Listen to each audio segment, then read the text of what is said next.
Hello everyone, welcome to this YouTube channel. तो आज मैं कंप्यूटर मेमोरी पढ़ाऊँगी। तो कंप्यूटर मेमोरी होता क्या है? मेमोरी वो होता है जिसमें हम कोई भी डाटा स्टोर करते हैं या फिर इंस्ट्रक्शन जो होता है प्रोसेसिंग के लिए वो हम स्टोर करते हैं हमेशा मेमोरी में।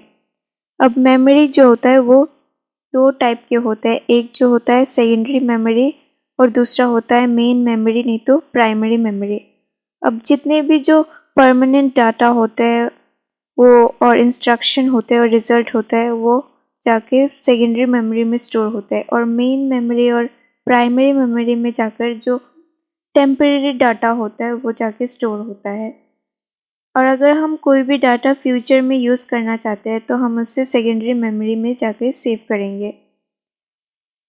सेकेंडरी मेमोरी और मेन मेमोरी में डिफरेंस यही होता है कि जो मेन मेमोरी होता है वो फास्ट प्रोसेसिंग करता है और सेकेंडरी मेमोरी में जो है प्रोसेसिंग स्लो होता है। तो ये कुछ डिफरेंसेस है। अब हम बात कर लेते हैं यूनिट ऑफ मेमोरी।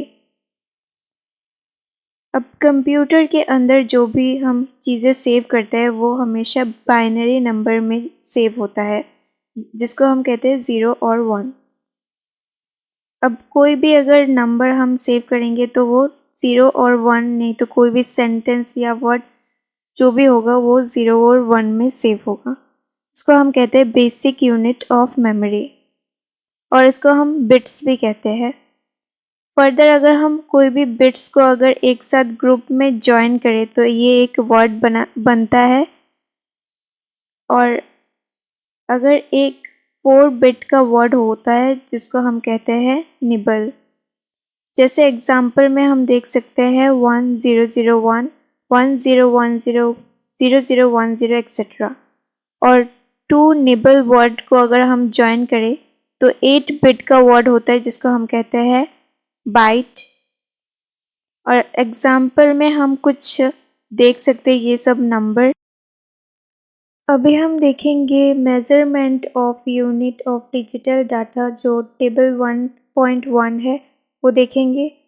तो इसमें काफ़ी सारे यूनिट है तो इसको हम देखेंगे एक एक करके। सबसे पहले जो 1 किलोबाइट होता है वो इक्वल टू होता है 1024 बाइट्स का। 1 मेगाबाइट होता है 1024 किलोबाइट्स का। और 1 गीगाबाइट होता है 1024 मेगाबाइट्स का। इसके बाद 1 टेराबाइट होता है 1024 गीगाबाइट का। फिर पेटाबाइट होता है 1024 टेराबाइट का इक्वल। और एक एक्साबाइट होता है 1024 पेटाबाइट का इक्वल। एक जेटाबाइट होता है 1024 एक्साबाइट का इक्वल। एक योटाबाइट होता है 1024 जेटाबाइट का इक्वल। अब हम देखेंगे टाइप ऑफ मेमोरी। सबसे पहले हम देखेंगे प्राइमरी मेमोरी।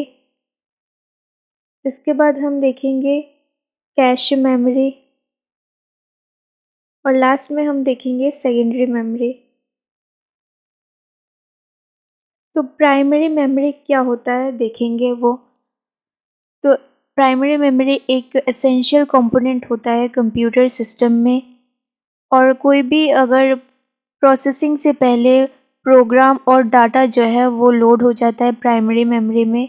ये सीपीयू जो होता है वो डायरेक्टली इंटरेक्ट करता है प्राइमरी मेमोरी से कोई भी ऑपरेशन परफॉर्म करते समय, कोई भी रीडिंग या राइटिंग ऑपरेशन के लिए। इसमें दो टाइप के होते हैं, एक होता है रैम और एक रोम होता है। इसका फुल फॉर्म होता है रैंडम एक्सेस मेमोरी और रीड ओनली मेमोरी। अब रैम जो होता है वो वॉलेटाइल होता है, मतलब अगर कोई भी अगर सिस्टम या फिर कंप्यूटर अगर हम टर्न ऑफ कर देंगे तो जो भी डाटा होगा वो लूज़ हो जाएगा। इसलिए ये जो डाटा होता है वो टेम्परेरी स्टोर होता है इसमें, रैम में।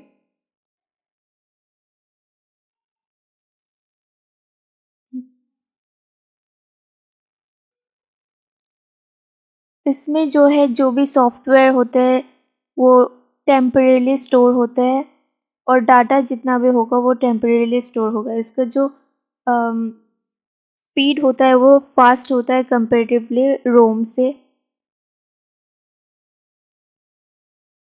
और और अगर हम रोम की बात करें तो रोम होता है रीड ओनली मेमोरी। ये नॉन वॉलेटाइल होता है, मतलब इसका जो डाटा होगा वो परमानेंटली स्टोर होगा और इसका प्रोसेसिंग पावर जो होता है वो स्लो होता है एज़ कम्पेयर टू रैम से। और इसमें रेयरली जो चेंजेस लाया जा सकता है, मतलब जो बहुत कम ही हम इसमें चेंजेस कर सकते हैं, और ये स्टार्टअप प्रोग्राम में लोड करने के लिए यूज़ होता है रैम, और जो भी स्टोर होता है वो रोम में। अब हम देखेंगे कैश मेमोरी। अब हमें पता है कि जो रैम होता है वो फास्टर होता है सेकेंडरी मेमोरी से, लेकिन जो रैम होता है वो कंप्यूटर प्रोसेसर से स्लो होता है, इसलिए कंप्यूटर प्रोसेसर को भी उसका स्लो हो जाता है। इसलिए अगर हम स्पीड अप करना चाहे, ऑपरेशन जो है वो हाई स्पीड में करना चाहे, तो हम बीच में जो है कैश मेमोरी यूज़ करते हैं। अब कैश मेमोरी जो होता है उसमें टेम्परेरी डाटा सेव होता है, और अगर हमारा जो रिक्वायरमेंट होता है फुलफ़िल हो जाता है तो हम कैश मेमोरी यूज़ करते हैं, नहीं तो हम प्राइमरी मेमोरी से जो है डाटा को एक्सेस करते हैं। अब अगर हम देखेंगे सेकेंडरी मेमोरी, तो सेकेंडरी मेमोरी क्या होता है? सेकेंडरी मेमोरी में जो है लिमिटेड स्टोरेज होते हैं, और इसमें या तो रैम होता है या फिर रोम होता है, और इसमें डाटा जो होता है वो परमानेंटली स्टोर होता है। इसमें जो चेंजेस हम नहीं कर सकते हैं सेकेंडरी मेमोरी में, और एक बार अगर हम टर्न ऑफ करके ऑन करें कंप्यूटर तो डाटा जो है वो लूज़ नहीं होता है, वो वाइप आउट नहीं होता है। लेकिन इसमें एक ड्रॉबैक ये होता है कि इसमें जो प्रोसेसिंग पावर होता है, जो प्रोसेस करने का जो स्पीड होता है वो स्लो होता है, अगर हम कंपैरेटिवली कैश मेमोरी या फिर जो रैम होता है उसके कंपेयर अगर बात करें तो। और इसमें काफ़ी सारे एग्जांपल है, जैसे हम हार्ड डिस्क देख सकते हैं, सीडी, डीवीडी, मेमोरी कार्ड, ये सभी एग्जांपल है सेकेंडरी मेमोरी का। इसमें हम पोर्टेबल फ्लैश, पेन ड्राइव ये सब देख सकते हैं, जो हम कंप्यूटर में यूज़ करते हैं सिंपल जो डाटा ट्रांसफ़र करने के लिए। अब बात कर लेते हैं data capturing, storage and retrieval. Data capturing की बात करते हैं, देखते हैं। We need to first input और कैप्चर द डाटा। तो सबसे पहले हमें जो है इनपुट करना पड़ेगा और कैप्चर करना पड़ेगा डाटा। फिर हमें स्टोरेज या फिर डाटाबेस हम क्रिएट करेंगे, हम बनाएंगे। बाद में हम उसे जो है डिलीट या फिर उसमें ऑपरेशन परफॉर्म करेंगे। अब सबसे पहले डाटा कैप्चर क्या होता है वो देख लेते हैं।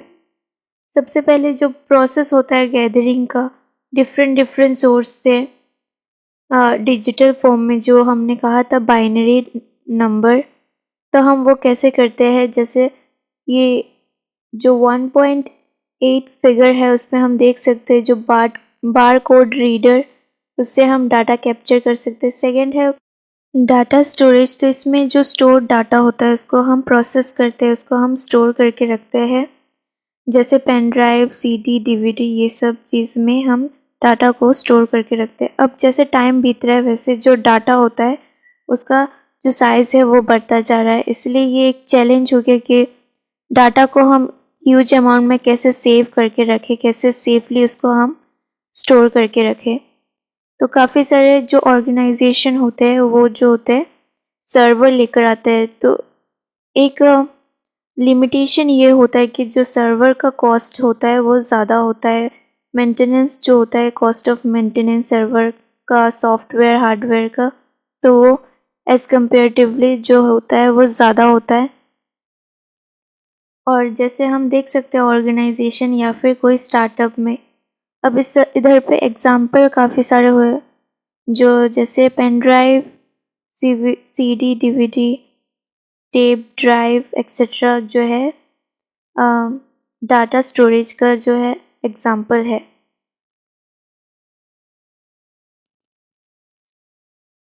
अब टाइम के साथ साथ जो है डाटा स्टोरेज डिवाइसेस भी अपग्रेड हुए और अ, आज के टाइम में जो है जितने भी ऑर्गेनाइजेशन होते हैं वो सर्वर जो डाटा सर्वर होता है वो यूज़ करते हैं, क्योंकि इसमें प्रोसेसिंग जो है एफिशिएंटली होता है और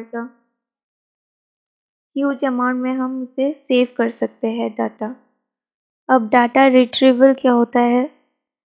इसमें जो भी हम डाटा स्टोर किया होता है डिवाइस में उसको फैच करते हैं यूज़र के रिक्वायरमेंट के हिसाब से, और डाटाबेस जो होता है वो क्रिएट करते हैं। अब टाइम के साथ साथ जो है हमें उसको इंक्रीज़ भी करना होता है, एक्सेस टाइम जो है वो भी इंक्रीज़ करना क्रूशियल होता है डाटा रिट्रीवल में। अब डाटा डिलीशन एंड रिकवरी हम देखेंगे। अब ये एक सबसे बड़ा थ्रेट होता है अगर कोई डाटा डिलीट हो जाता है स्टोरेज डिवाइस से। कभी भी अगर कोई माल फंक्शन स्टोरेज डिवाइस में या फिर क्रैश हो जाता तो डाटा जो है स्टोर्ड जो डिवाइस होता है उससे डिलीट हो जाता है। और कभी भी अगर कोई यूज़र एक्सीडेंटली अगर डिलीट कर भी देता है या फिर कोई हैकर या फिर मालवेयर इंस्टॉल हो जाता है कोई भी स्टोरेज डिवाइस में, तो भी जो है डाटा जो है डिलीट हो जाता है। लेकिन कभी कभी जो स्टोर डिवाइस होता है जैसे स्मार्टफोन या फिर कंप्यूटर में जो डाटा जो है वो कभी परमानेंटली डिलीट नहीं होता है। यूज़र को दिखाई देता है कि वो डिलीट हो चुका है, लेकिन एक्चुअली में जो डाटा होता है वो डिलीट नहीं होता है। यहाँ पर रिकवरी का भी काफ़ी सारे तरीके होते हैं। अ, यहाँ पे डाटा रिकवरी एक प्रोसेस होता है जो डिलीटेड, करप्टेड या फिर लॉस्ट डाटा होता है उसको सेकेंडरी स्टोरेज डिवाइसेस से रिकवर करना ही डाटा रिकवरी को हम कहते हैं। यहाँ पर हम सिक्योरिटी के लिए हम पासवर्ड लगा सकते हैं, नहीं तो हम जो इनक्रिप्टेड फाइल होता है उसमें उसमें डाटा जो है प्रोटेक्टेड करके रख सकते हैं अनवांटेड लॉस से बचने के लिए। या नहीं तो हम बहुत सारे सॉफ्टवेयर आते हैं सिक्योरिटी के लिए, वो भी हम जो सिस्टम में इंस्टॉल कर सकते हैं। बाकी जो भी हम जो इम्पोर्टेंट जो डाटा होता है वो हम सेव करके रख सकते हैं कोई भी स्टोरेज डिवाइसेस में, जैसे एसडी कार्ड या फिर पेन ड्राइव वगैरह में स्टोर करके रख सकते हैं ताकि जो लॉस ऑफ डाटा हो उससे बचा जा सके।